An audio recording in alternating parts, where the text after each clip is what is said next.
they just rolled over and died. And Kansas doesn't do that. Kansas has not done that in my lifetime. I'm talking 30 years here, basically, as far as I can tell.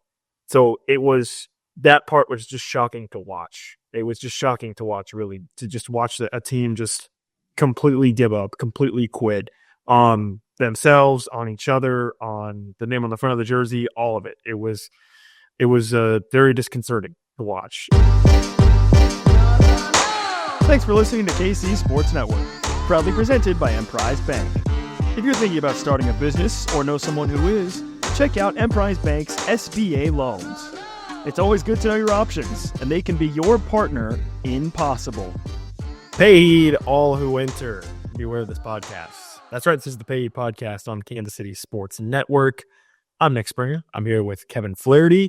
Of course, we're brought to you by Emprise Bank, your partner in all things possible, and we're FDIC.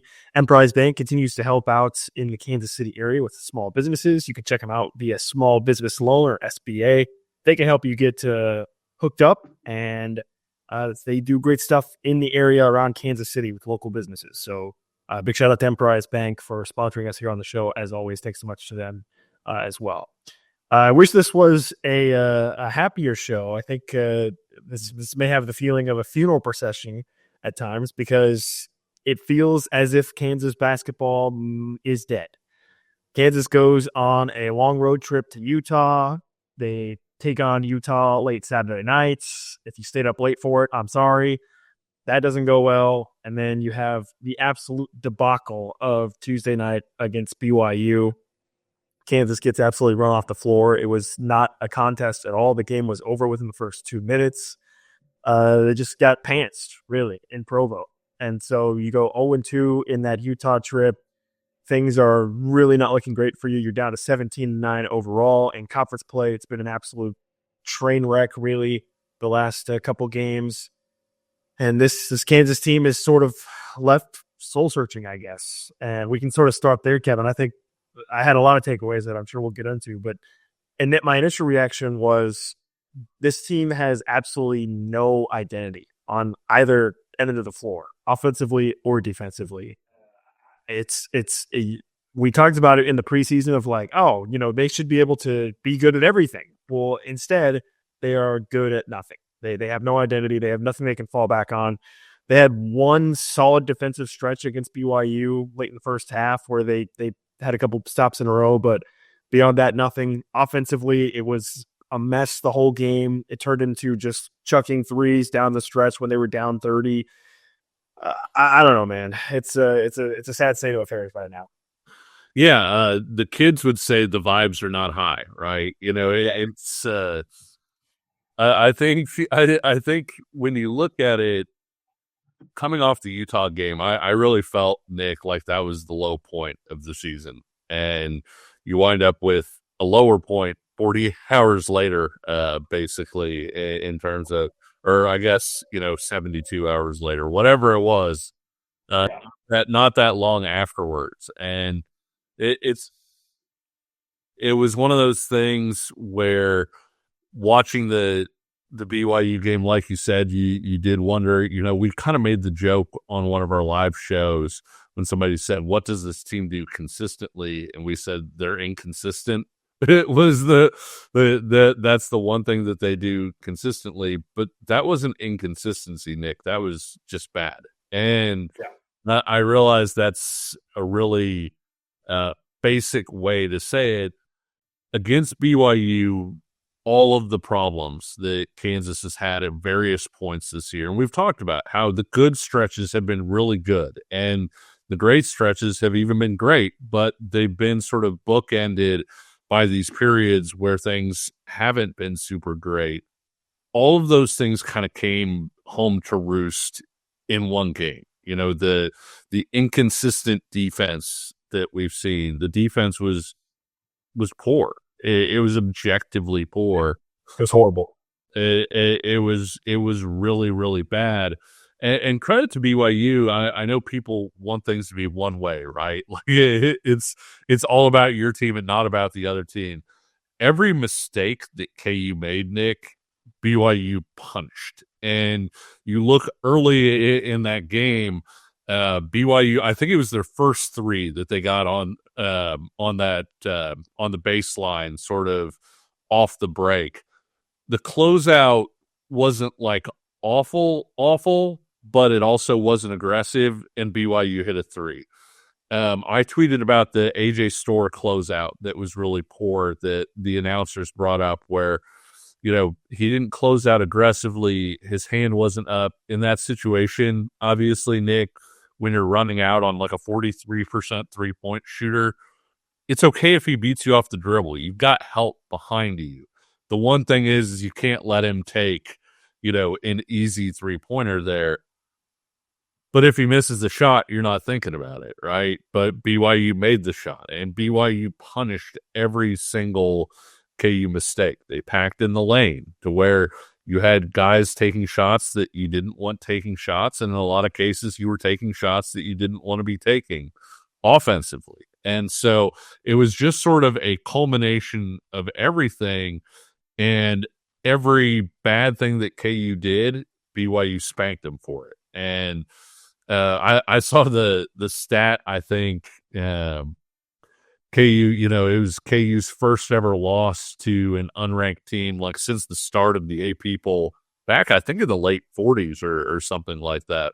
And KU was the last program in college basketball history to lose to an unranked team by 30 points. And I've always felt like when somebody says the first time since blank, it's usually negative, because either you really stunk, and so it's you did something good, but it's like for the first time since whenever, because you're coming off of a period of really bad play, like KU football, where it's like, hey, first time since 2008, 15 years later. Or it's something where you've done something really bad that, hasn't been done before. And I think that was a pretty good way to look at it. But Nick, I really like your point about not having an identity, because I think when things went poorly early, Kansas was still kind of hanging around a little bit, like still at arm's length, but you're still within touch, right?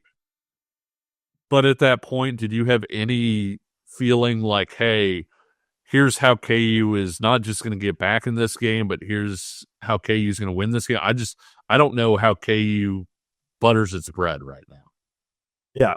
Yeah. And look, you could have even said, hey, well, maybe BYU will go cold from outside and then it'll KU back in it. Did you watch the offense? I mean, they couldn't do anything. So, there were multiple issues. They couldn't get stops. And then on top of that, they weren't able to score. A few times they did get stops, and it just spiraled, man. I mean, look at the first 2 minutes of each half. You get down 8-0 to start the first half, and BYU goes on a 10-0 run to start the second half. I mean, that right there that's your 18 points in the hole in the span of 4 minutes, basically, of the start of the two halves of the game. So it was certainly a disaster. And it's kind of funny, this road trip. You look at the two games. Look, no offense to Utah fans, Utah is not a good team. Utah is bad. They are not a good team at all. I don't mean to offend them, but they're just not good. And Kansas was worse. And BYU, on the other hand, played an excellent game. So you get this kind of dichotomy of these two different losses for Kansas, where I don't think Utah played particularly well. Gabe Madsen had a strong game for them, but like that was part. That was the first start. I tweeted this out actually in the immediate aftermath of that game. Just sort of, you can excuse losing to a team that like plays really well, and Utah didn't. KU did so many things wrong, and KU still was there in the final 5 minutes with the chance to win that game. Like Utah didn't play particularly well. They were bad. Play well, and the things that Utah did well were just they out-efforted KU. And I think that was the thing that was really hard to swallow about that game. Was it wasn't Utah hitting a high percentage of shots. It wasn't, hey, they were super locked in on this or that. It was, no, you got outworked for an offensive rebound here. You had bad positioning here. You didn't do this thing right. And Utah just basically, by virtue of motor, which is the one thing that you can control every single time that you step on a basketball court. Utah won that game based on motor, and that was sort of the inexcusable thing about that one. Yeah, the saddest part of this, Kevin, is earlier this season and at times throughout conference play as well. One of the things that we've talked about with this team and sort of praised them for is it felt like they had fight in them, right? We see things where they got down and be able to rally back and fight a little bit, and that has gone away. I mean, something broke within them. We saw it in the BYU game. There was no fight. There was no attempt to get back in the game. There was no sense of leadership, both on the floor in terms of the players or, quite frankly, off the floor with the coaches. It was just, they just rolled over and died. And Kansas doesn't do that. Kansas has not done that in my lifetime. I'm talking 30 years here, basically, as far as I can tell. So that part was just shocking to watch. It was just shocking to watch, really, to just watch a team just completely give up, completely quit on themselves, on each other, on the name on the front of the jersey, all of it. It was very disconcerting to watch and very sad to watch, quite frankly, because it's just that just doesn't happen at Kansas. You don't have a team just do that. So that was really disappointing because there have been games throughout the season where they have fought back. I mean, even in losses, we've seen them fight back a little bit, but something broke within them, and we did not see any of that against BYU, which was just sad, really. Yeah, I thought Self's comments were so instructive after the game, where he basically said, "Hey, we got to get away from each other for a little while," and talking about how he thought this would be a good bonding chance. Nick, we talked about on the show how important this 5-game stretch was to kind of get right before those 3 really tough games at the end of the season, and then obviously the postseason. And we felt like because of the way the schedule shook out, I think we knew the BYU game would be really tough. BYU is a solid team.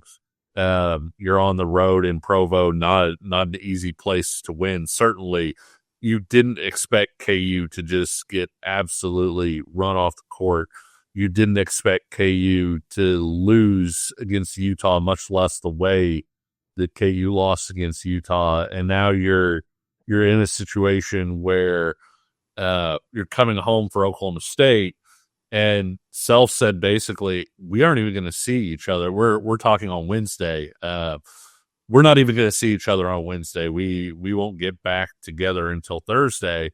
And he was talking about how that was a good thing. You know, they kind of equaled to do all that. And Nick, we've talked, I feel like, a lot of times over the course of this show, over the course of this year, I should say, about how Self has had teams go deeper into the season with struggles and turn it around, right? Where you've had a bad game in late January or something where the fan base is up in alarms and it's, oh my gosh, this team's not going to count. They're not that good. You know, you think about even the 22 team, you know, getting just absolutely housed at home by Kentucky in the Big 12 SEC Challenge. They go on to win a national title. We bring up the example of Malik Newman, you know, getting benched in February, going back into the starting lineup, becoming, you know, maybe the best player in college basketball for like a month and helping push KU to a Final Four. At this point, Nick, it's hard to see the way back. We've reached the point where it's no longer, well, somebody else has done this before, so it wouldn't surprise me to see him do this.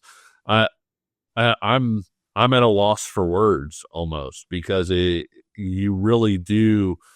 To your point earlier, I really do think I don't even know how I would start at turning things around. I don't think there's a magic lineup that is just there that isn't working. I don't think there's, hey, get this guy 5 more shots a game and things will turn around.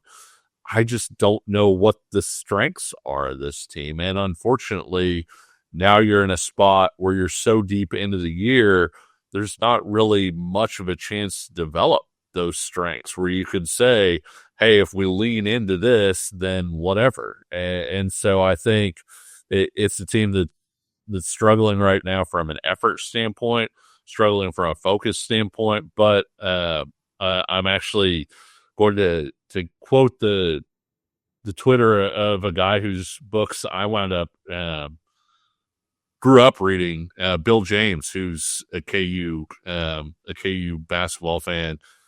He said when he watched BYU, he didn't see an effort problem. He saw a confidence problem. And I think that that's also true. I think watching that game, you could very much see in Kansas's body language, the way they responded to everything. It looked like they were waiting for, hey, another shoe is going to drop here, as opposed to being a team that felt like they would bow up and come back and win that game. The confidence just looked totally shot. Yeah, and you think about this trip that KU took to Utah, like sort of comprehensively, it felt like an opportunity for this team to come closer together, right? Sort of a moment where you're going to play a game on Saturday against Utah and you're going to stay until Tuesday. You're going to have a couple days, away from Lawrence with the team to try to bond together. Bill Self talked about how he felt like in years past, trips to Maui, trips to, those tournaments early in the year helped his teams. They didn't do that this year, obviously. And he kind of said he felt, ahead of the trip that this would be an opportunity maybe for this team to do that. And so you're thinking, oh, great. They'll come together over the course of this road trip. And then you lose against Utah and you think, okay, now you have a chance to, dig deep and see what you got against BYU. And then that happens. And it feels like the opportunity to bring this team closer together from a chemistry standpoint or whatever, from a locker room standpoint. Not only did you not do that, it feels like coming out of the trip, based off self-comments that you highlighted, this team is not only banded together, they're actually farther apart than ever. Yeah.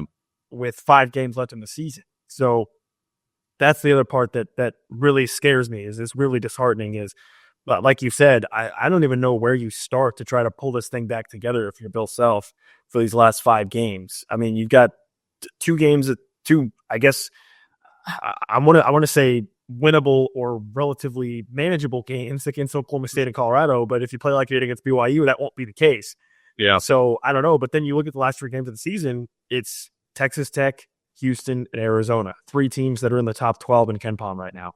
And you're not just going to lose by 34 if you play like you did against BYU. You're going to lose by 44, 54 against those teams if they go, full gas the whole 40 minutes. So that's the other thing that's we can talk about that more on the other side of the break. Like, where do you go over here? I don't know.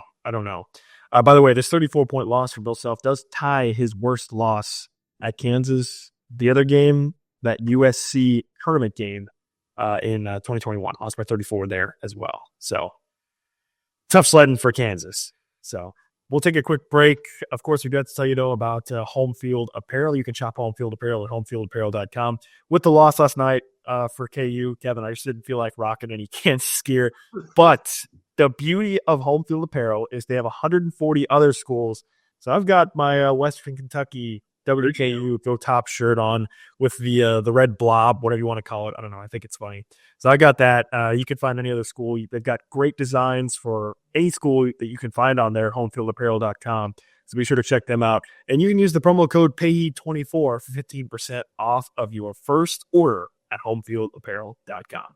More KU basketball talk coming up next. Looking for tickets for your next event? Tickets for Less is your #1 source. Save big on every purchase when you use promo code KCSN at ticketsforless.com.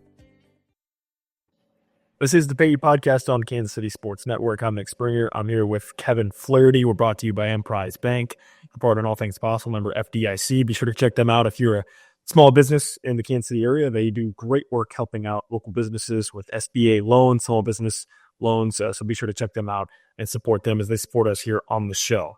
I kind of touched on it there towards the end right before the break with Kansas in terms of where this team goes from here. I guess I don't even know if you want to call it a positive. I mentioned their next 2 games are against 2 of the worst teams in the conference, Oklahoma State and Colorado.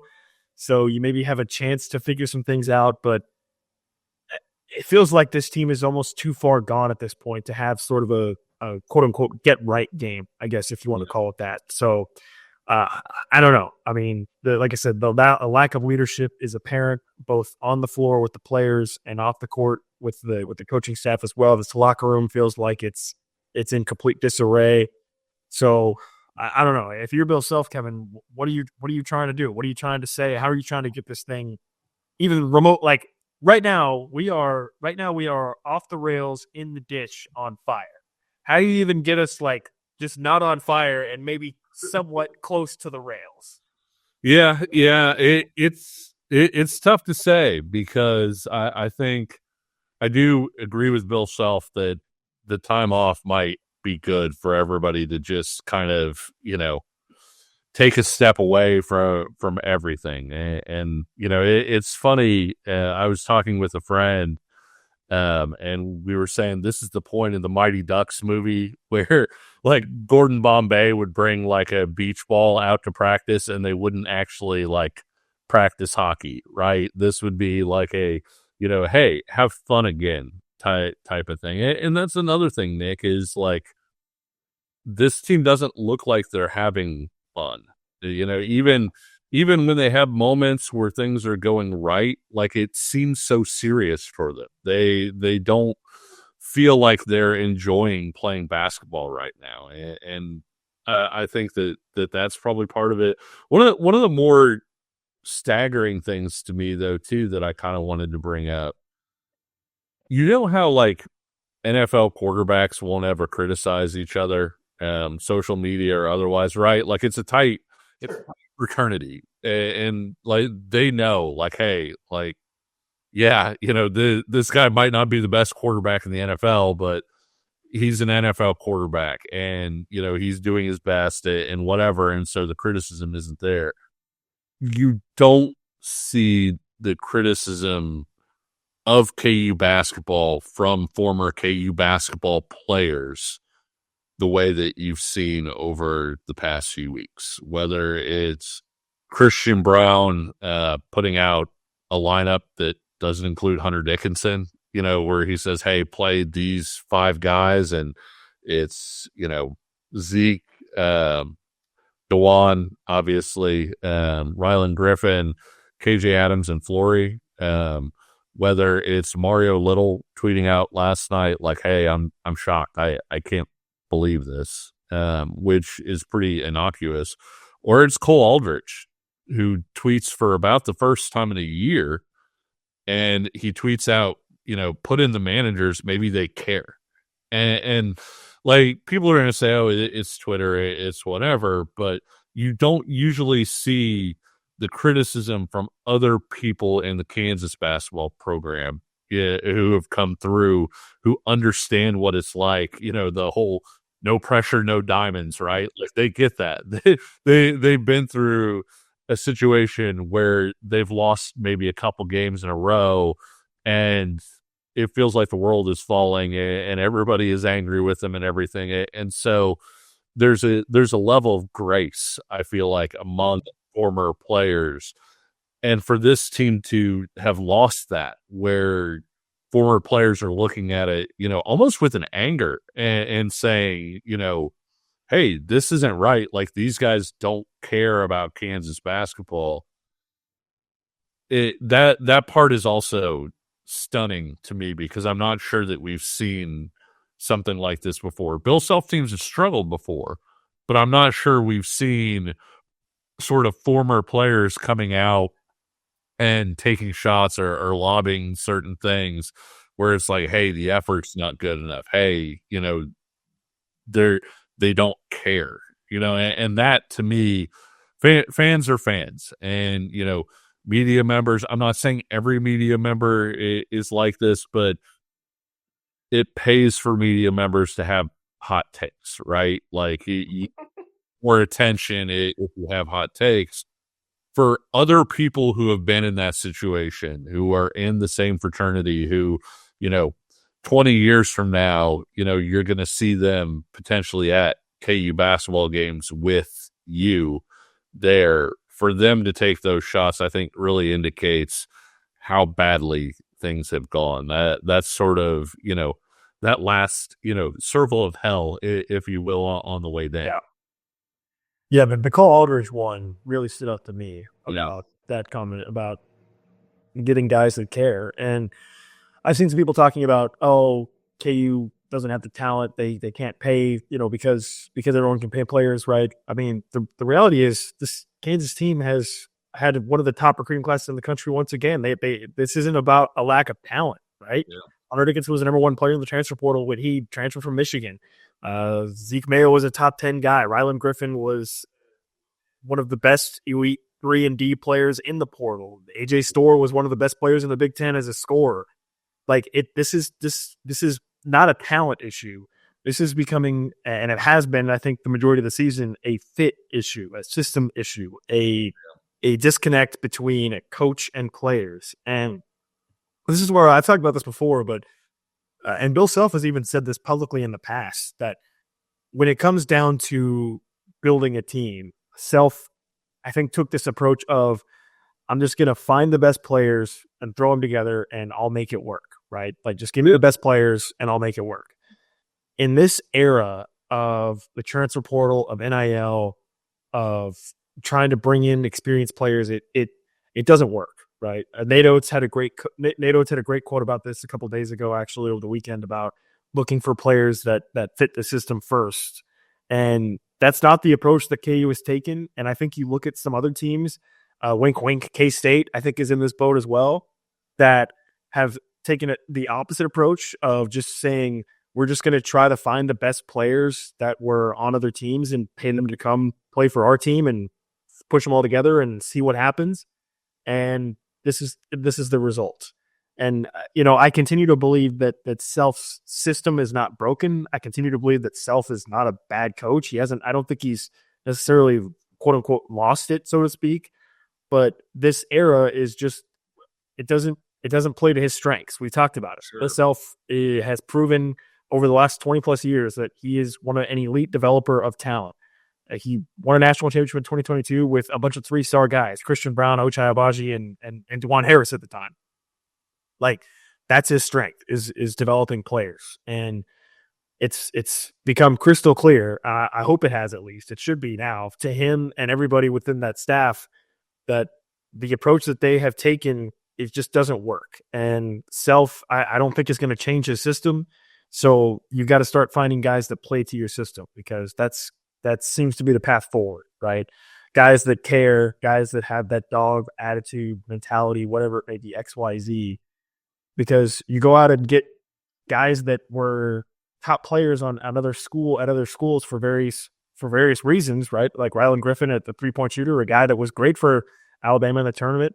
Zeke Mayo at 3-point shooter. AJ Storr, obviously, just an all-around scorer for Wisconsin. And you throw them together, and it just not only has it not worked, it has this season failed spectacularly. And you look at last season, and I think people would say last season failed too, but this season particularly has failed spectacularly. Now, the one thing I don't want people to do is this era, at least for right now, it's not going anywhere, right? Like, I think you're still going to have to get some transfers or whatever it may be, or however that may work. And the transfer portal, it's hit or miss. Kansas has hit on a couple guys. I think regardless of how you feel about Hunter Dickinson, I think he's pretty much been as advertised since he's been at KU. A double-double machine, but in 2024 and 2025, you can't have your 5-man be your only scorer or your only primary scorer. So that's been the issue. But I don't think Hunter Dickinson has been not what we were expecting. I mean, does he have effort? Has he shown he has effort issues at times? Sure. But I mean, in terms of being a scorer and whatnot, he's been, I think, sort of what you expected. You look at a guy like Kevin McCullough before he got hurt. I mean, sure, he was on track to be an automatic first-team All-American last season before he got hurt. So there are incidents of transfers that have come to KU and been good. Certainly at this point, there's been a longer list of guys that have not worked out to this point. But you've got to find that balance. And again, I've mentioned it before, that whole conversation is then encircled by the fact that how much longer is Bill Self really going to be doing it? I mean, especially with how the season has gone. I mean, I think you and I are both in agreement that he's certainly going to be back next year with Darren Peterson coming in. But like after that, I don't really know. So there's just so many different layers to this situation. And the worst part is this season feels lost at this point. Like, I mean, KU's gonna be they're gonna be in the NCAA tournament. I can tell you that. I mean, I don't think anybody needs to be worried about that. They've got 17 wins. They've got some really high major wins. I would expect with Texas Tech and Arizona being at home, plus the Houston game, out of those three, I would expect Kansas to win at least one of those, right? So that's going to add another top win. But you think about the streak of seasons with 20-plus wins, that's certainly in jeopardy. The streak of senior night, probably going to be in jeopardy with Arizona. That's going to be one. It's going to be tough. So you're losing a lot of that stuff. And then you look to the NCAA tournament, and yeah, you're probably going to be a 6 or like a 7 seed at this point, maybe.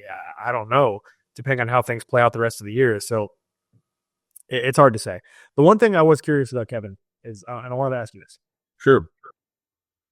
If Kansas somehow via matchups or whatever ends up making it the second weekend, Sweet 16, how would you view this season?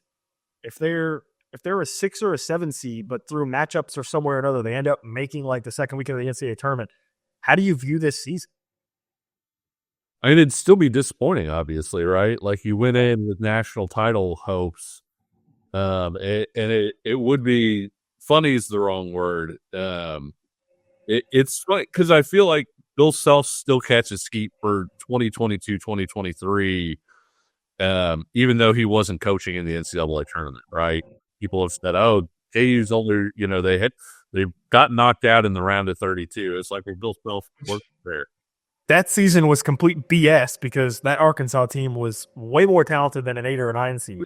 They were, and also like a couple things went wrong in that game. You tend to think like I'm not saying that Norm did a bad job or anything like that, but you tend to think Bill Self is worth 3 points more, and you wind up going another round. Exactly. If Bill Self is there. So yeah, you do see that as disappointed. The interesting thing about that though, Nick, is I see a lot of fans saying, "Oh, KU's gonna lose in the first round." Bill Self has been remarkably consistent about not losing in odd numbered rounds, and you may think that, oh, that's a random stat. No, it's when he has a week to prepare for one team and can drill home, on one team. And look at even last year, KU got up huge in that game and then kind of took its foot off the gas and wound up having to sweat it out. But like, you couldn't doubt the game plan, right? You get up, 20 some points, you were doing your job. And so I'm not saying they would win a Sweet 16 game at that point too, but I also think at that point, if you're in the Sweet 16 and you're giving Bill Self a week to prepare, and this is a team that Nick has shown that when they are playing with confidence, we've said this before, they're front runners, right? Like, this is a team that when things are going well and they're playing with confidence and the ball's bouncing the right way, they're a tough out. Like, they really are. They outplayed Houston for most of that game, and they absolutely browbeat Iowa State, in Allen Field. And I know a lot of people will say, oh, like, they don't play at Allen Fieldhouse. Nobody else has beaten UCF on the road the way that KU did either. And I'm not saying, hey, that's the only thing. I'm just saying, people say, oh, you don't play at Allen Fieldhouse in the NCAA tournament. Well, you're not playing in Provo against BYU in that atmosphere either. There's a give and take to that. It's a neutral site thing. And can you beat Duke on a neutral site? And that seems like 30 years ago now because of the way that teams have gone. I'm just saying, if KU gets to a spot where, hey, they've won a couple games in the NCAA tournament, they're coming home with a week to prepare, this is a team that could come out in a Sweet 16 game with confidence and be the sort of team that I'm not going to say they're going to win that game, but could be the sort of team that could be dangerous. If let's say they go to the Sweet 16, you wind up getting like Auburn or somebody like that, and you just get absolutely run off the court, right? You lose, Yeah. you lose by 30 points or whatever. You wouldn't see this year as a success, even with getting out of that first weekend. If you wind up getting Auburn, and even with all the issues they've had this year, you lose to Auburn by 3 points or something like that, I still think people would come away with a, well, that's over. Like, let's. Yeah, I don't know that it's salvageable. I don't know that it's salvageable at all. I'm sure. I mean, I'm sure that was your point, and like I besides miraculously going to the national championship and winning it, like I think if they reached the Final Four, you would be like, well, okay, like that's a success postseason, and that sounds like crap because there have been some awesome KU teams that have not gotten to the Final Four, but they also, Nick, were awesome. Like, you enjoyed watching that all year long. You enjoyed watching them win Big 12 titles, and all the different things that went along with that. And then, like, March, they didn't quite get as far as maybe you had hoped, but they were nails, like, up to that point. With this year's team, there's not the regular season where you can fall back on. Nobody's going to be sitting here 5 years from now being like, remember that win against Iowa State? Like, it was awesome. Yeah, I mean, you're not going to win the Big 12. You're not even going to finish in the top 4 in the Big 12. You're certainly, I would say, not going to win the Big 12 tournament at this point either. So the only other thing that I wanted to mention here as a sort of a, I don't know, silver lining, I guess, is you look around the Big 12. Besides Houston, virtually every other team in the Big 12 at this point has at some point during the season gone through a really bad stretch where they were really bad. Yeah. You look at Iowa State. KU obviously played them during that stretch. Iowa State lost 3 straight games, 2 of which they got pretty much blown out of the water, including at home. You look at Texas Tech. Texas Tech is in the midst of a pretty rough stretch. When you look at some of what they've done, they just lost against TCU. They don't seem to be playing as well as they had been earlier in the season. Arizona at one point lost 2 games in a row last week against K-State, and then they went to Houston and at home, or they had Houston at home and lost that one as well. So I don't know. Like we kind of mentioned though, it's hard to draw a path to how KU brings this back, even a little bit. I mean, again, you get Oklahoma State at home, then you get Colorado, 2 teams that are two of the worst in the conference. Colorado is in last. Oklahoma State is second, is above Arizona State actually. So they are third to last at this point. So this is your only chance, I guess, to sort of try to revitalize things. But the other issue, and this kind of links back up with what you were saying earlier about this team being front runners and when things are going well, things are going well. Let's say KU does have a really strong game against Oklahoma State and maybe follows it up with a good road performance against Colorado. What's to stop them from completely folding again at the sign of one bad thing happening in the Texas Tech game? Or that's my concern, and that's why I don't even think that this team is capable of making it to the second weekend. Possibly is like they now have a track record over the course of this season, especially over the last couple of games, where it feels like it's one of those things where, well, what's going to go wrong next? What's going to go wrong next? And when you have that mentality, guess what? When you're thinking about what's going to go wrong, you know what happens? Those things usually go wrong. Exactly. When you have that woe is me, when's the other shoe going to drop mentality, that just tends to happen. That just tends to happen. So that would be my other concern. And yeah, I don't know. We'll see. Mentioned it. KU's going to come back home on Saturday against Oklahoma State. Oklahoma State's 106 in KenPom. They've been really bad.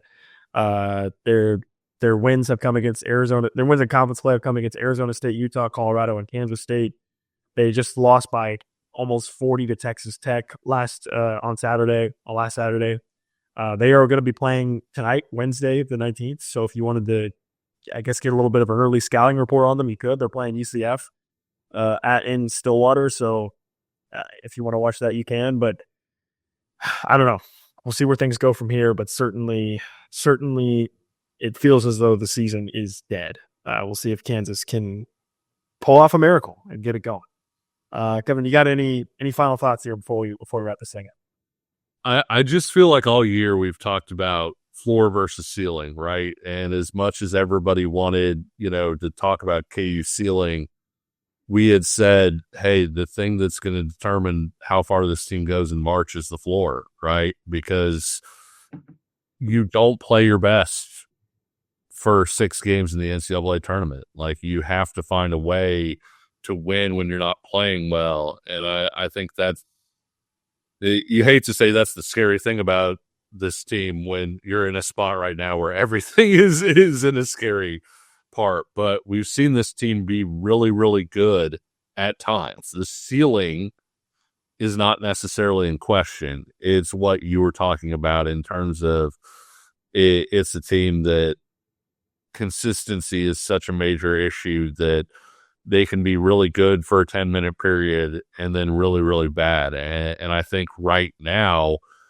one of the issues is, the confidence, the woe is me, as you put it, however you want to put it, the floor has dropped out. And so you're looking at a team that just doesn't have a baseline of consistency where you feel like, okay, at worst, this is the level of KU basketball that you're getting today. And I think that I don't know how they turn it around even for Oklahoma State. It may be the sort of thing where they come out, they're at home, they make a few shots and hey, there's some confidence in it because things are not going poorly. Or what the deal is. Maybe it's something in practice. Maybe it's, this is going to sound funny. In our fraternity, we used to do something called a candle pass, where it would go around and everybody would say something or whatever. And occasionally, very rarely, you would do something called a reverse candle pass, where basically one person would hold the candle and everybody would go around and say what they thought of that one person. And it sounds awful, right? And in some cases, it was really good. It was like, I got no issues with Bob. Like, no notes. You're doing great. Keep it, type of deal.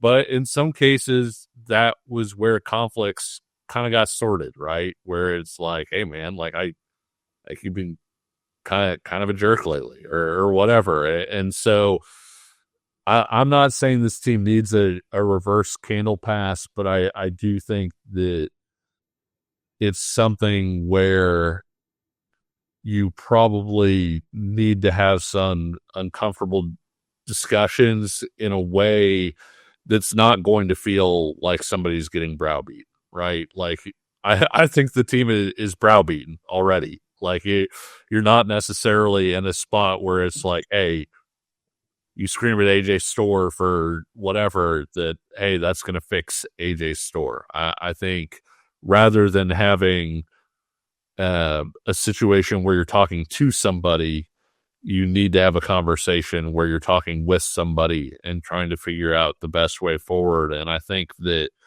for all we want to talk about in terms of basketball, hey, being more crisp on your rotations, moving the ball, all of those things.